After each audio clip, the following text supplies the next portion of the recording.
एक तरफ 7 विधानसभा की सीटों पर उपचुनाव के नतीजे आ रहे हैं, तो वहीं हिमाचल और गुजरात विधानसभा चुनाव में राजनीतिक दलों के वादे और अलग-अलग बयान सामने आ रहे हैं। मेरे साथ कांग्रेस पार्टी के सांसद प्रमोद तिवारी हैं। सबसे पहले उपचुनाव पर पूछूंगा। मिला जुला परिणाम है।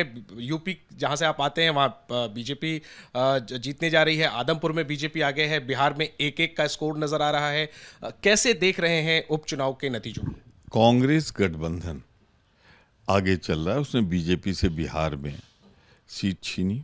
महाराष्ट्र से बीजेपी और शिवसेना मिलकर लड़े थे, वहाँ हिम्मत भी नहीं पड़ी उनकी लड़ने की। उनके पास उन्होंने रिटेन किया उत्तर प्रदेश। आदमपुर में भजनलाल परिवार की सीट। तो जो संकेत आ रहे हैं, गठबंधन ने एक दिशा दे दी है कि ये गठबंधन आने वाले चुनाव में बढ़त बनाएगा। निश्चित रूप से भाजपा गठबंधन कमजोर पड़ रहा है। इसका असर, बाई इलेक्शन के परिणाम का असर आप गुजरात और हिमाचल पर देखते हैं? आपको लगता है कि आज के रिजल्ट का संदेश इन दो राज्यों में जाएगा? निश्चित रूप से जाएगा।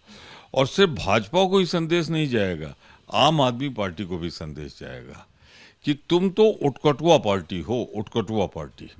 हिमाचल में आप भाजपा का उद्देश्य इसलिए पूरा कर रहे हो क्योंकि वहाँ जो आप वोट काटोगे, पिछली बार करीब 25 सीटें ऐसी थी, 25-30, जो 2000 के अंतर से थोड़ा बहुत आगे पीछे हारी थी। तो वहाँ आप उनके परिणाम को प्रभावित करने के लिए भाजपा की मदद कर रहे हो। संदेश साफ चला गया है गुजरात में कि ये वोट कटवा पार्टी है। आप उन्हें वोट कटवा पार्टी कह रहे हैं, लेकिन आम आदमी पार्टी के सांसद संजय सिंह ने सुबह ही एबीपी न्यूज़ से खास बातचीत में एक तंज कसा और कांग्रेस पर हमला किया, ये कहकर कि कांग्रेस हार मान चुकी है गुजरात में। कांग्रेस के कार्यकर्ता आम आदमी पार्टी को जिताने के लिए काम कर रहे हैं। वो तो ये कह रहे हैं।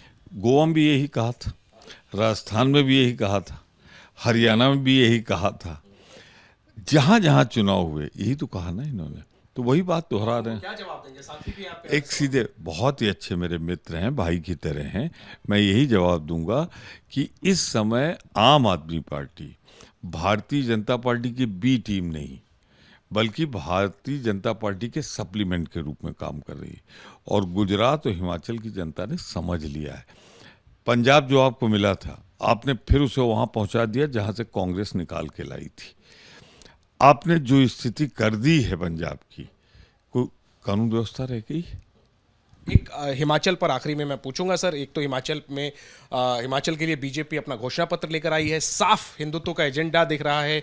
कॉमन सिविल कोड है की बात है, वक्फ का के सर्वे की बात है, मंदिर जीर्णोद्धार की बात है, और साथ में जो ओल्ड पेंशन स्कीम है जिसको लेकर के कांग्रेस आक्रामक है, कहा गया है बीजेपी की तरफ से कि इस पर एक कमेटी बनाई जाएगी, उसकी सिफारिश पर सरकार विचार करेगी। क्या रिएक्शन बीजेपी के घोषणा पत्र पर? ये है चुनाव के पहले हार मान लेना। कहाँ गया विकास का मुद्दा? कहाँ गया नए भारत का मुद्दा? कहाँ गया पेंशन का मुद्दा? कहाँ गया महंगाई का मुद्दा? चुप। हर तरफ आप कंसीड करके किस पे जा रहे हो? वही ध्रुवीकरण, ध्रुवीकरण, ध्रुवीकरण। तो मैं इसे भाजपा की नैतिक और राजनीतिक दोनों पराजय चुनाव के पहले देख रहा हूँ। लेकिन कांग्रेस क्या करेगी? अगर ध्रुवीकरण की कोशिश होगी सामने से, उसको रोकने के लिए आप लोग क्या करने वाले हैं? अगर हो गया ध्रुवीकरण तो भले नैतिक पराजय की बात आप कहें, लेकिन असल जीत तो फिर उस तरफ हो जाएगी। फिर आप क्या करेंगे? मैंने क्या कहा? जीत की संभावना खत्म होने के बाद दीवार पर लिखी इबारत हार की पढ़ लेने के बाद ये कर रहे हैं। ये भी नहीं चलने वाला। हिमाचल की जनता अपनी परंपरा कायम रखेगी। वहाँ का कर्मचारी पुरानी पेंशन की बहाली, जिस तरह से प्रियंका गांधी जी ने कहा, जिस तरह से रोजगार की बात की, उससे प्रभावित है। और मुझे पूरी उम्मीद है कि वहाँ पर हिमाचल में हम सरकार अच्छे खासे बहुमत के साथ बनाने जा रहे हैं। वो 25-30 सीटें जो हम पिछली बार 2000 से हारे थे, अब की प्रबल बहुमत से जीत रहे हैं। और ख़ास तौर से जो एक लाए थे अपना आम आदमी पार्टी को, वहाँ की कानून व्यवस्था, वहाँ की स्थिति देख के, चाहे मूसेवाला का कत्ल रहा हो, चाहे ये जो परसों हुआ है, कोई सुरक्षित नहीं रहा। फिर पंजाब उधर लौट रहा है जिधर से कांग्रेस ने निकाला। आखिरी में सर, प्रधानमंत्री का एक फोन कॉल गया एक बीजेपी के बागी उम्मीदवार को, जिसमें प्रधानमंत्री उन्हें समझाते नजर आ रहे हैं अपना नाम वापस लेने के लिए। साफ दिख रहा है कि प्रधानमंत्री ने बीजेपी के बागी नेताओं को मनाने की मुहिम में वो खुद शामिल हुए, खुद वो बीड़ा उठाया है। क्या बताता है ये, कांग्रेस इसको कैसे देख रही है? प्रधानमंत्री पद का दुरुपयोग।